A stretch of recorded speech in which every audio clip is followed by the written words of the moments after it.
Say the truth. We understand you're an employee. You're just a puppet. You're just a mouthpiece. Come talk to me like a human being. Come talk to me like a human being. Thank you. I understand you have your foreign policy. No, I've heard you. I've heard you. You hear me.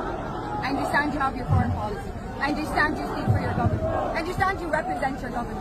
But that being said, you're a country that's claimed free speech. Your customized democracy is actually what led to Hamas. And we stand with the Palestinians. And we stand with the Arabs. And they try and change the narrative because you own the narrative, see? This is our problem.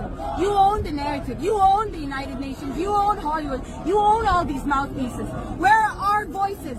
Our voices need to be heard as well. We've been watching your channels, and instead of mourning our dead, instead of mourning these Palestinian children, we've been having to deal with more dehumanization of Arabs.